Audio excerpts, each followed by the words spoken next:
Каракол тоо лыжа базасынын жолуна асфальт төшөө пландалууда. Бишкек Ош жолу маал-маалы менен жабылганы жатат. Себеби эмнеде? Садыр Жапаров Аксы окуясын эскерүү күнүнө карата кайрылуу жасады. Президент Садыр Жапаров Аксы окуясын эскерүү күнүнө карата кыргызстандыктарга кайрылуу жасады. 22 жыл мурун авторитардык бийликке каршы жалпы элдин козголуусуна түрткү берген окуя катары Кыргызстандын соңку тарыхында кара тамга менен жазылып калганын белгиледи. Ар жылы текебер бийликтин колунан каза тапкан чыныгы эр азаматтарды эскерип келебиз. Бабалар мурас кылган эркиндик үчүн кандан бектен кайра тартпаган, тизе бүгүп баш ийбеген, эл журттун эртеңки келечеги үчүн жан берген атуулдардын элеси эсибизде түбөлүккө сакталат. Кыргызстандын бүтүндүгү, элдин эркиндиги, демократиялык ачык айкын, өлкөнүн келечеги үчүн өз жандарын аябаган аксылыктардын эрдигине таазим кылабыз. Аксы окуясынын каармандары тарыхый бурулуш катары чоң сабак калтырышты, деди Жапаров. Ошондой эле президент бул трагедиядан азыркы жана келечектеги муун сабак алып, бакубат жашоого умтулат деген ишенимин билдирди.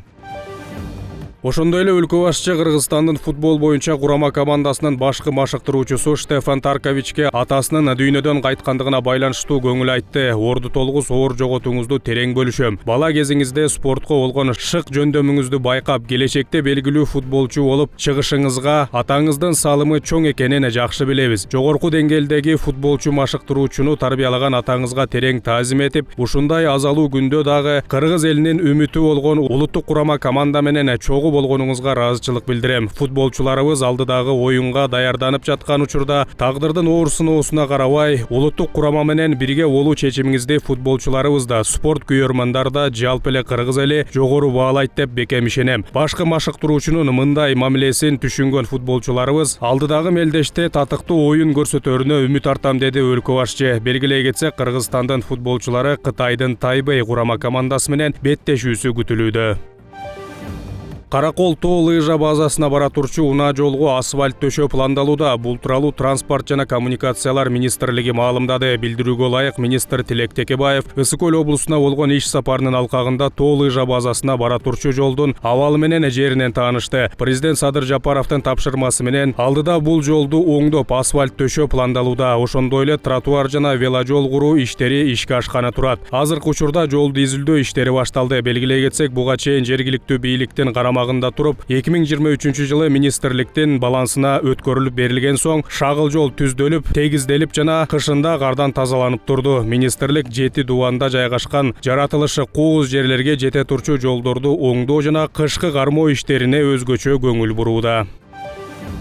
Маданият, маалымат, спорт жана жаштар саясаты министрлиги жалпы өнөр адамдарына кайрылып, аларды телефон шылуундарынан сак болууга чакырды. Министрликтин билдирүүсүнө караганда, мекеменин атын жамынып, ар кандай шылтоо менен акча алуу аракетин көргөн алдамчылар пайда болду. Телефон шылуундары Маданият министрлигинен чалып жатабыз дешүүдө. Айрыкча жетекчилердин атын атап, жардам керек, сыйлык алып берем, акча которуңуз деген сындуу ар кандай шылтоолор менен акча табуу аракетин көрүшүүдө, деп айтылат маалыматта. Мындан улам мекеме эч кимге ишенбей, жеке маалыматтарды бербей сак болууга чакырды. Бүгүн Бишкек Ош унаа жолунун Чүй облусунун аймагындагы тилкесинде кар көчкүнү мажбурлап атып түшүрүү иштери жүргүзүлөт. Өзгөчө кырдаалдар министрлигинен билдиришкендей, кар көчкү өзгөчө кырдаалдар жана коргоо министрликтеринин кызматкерлери тарабынан түшүрүлмөкчү. Буга байланыштуу жолдо маал менен чектөө киргизилип турат. Министрлик мындан улам жарандарды абалды туура түшүнүү менен кабыл алууну жана сак болууга чакырат. Унаа жолдогу абалды билүү үчүн жана кырсык катталганда 112 номерине байланышыңыз. Чалуу акысыз жана күнү-түнү кызматта, деп айтылат маалыматта.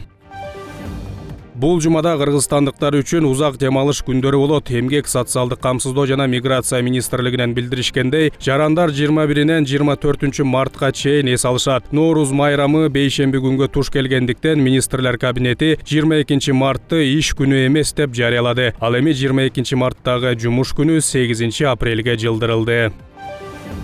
Быйыл Кадыр түн 5-нен 6 апрелге караган түнү белгиленет. Бул тууралуу муфтият билдирет. Кадыр түн Орозонун 26 күнүнөн 27 күнүнө карата түнү белгиленип келет. Бул түндө шарият, адеп-ахлак, Куран жана хадис маселелеринен баяндар окулуп, Кадыр түн тозгондор таң атканча уктабастан жакшылык тилешет.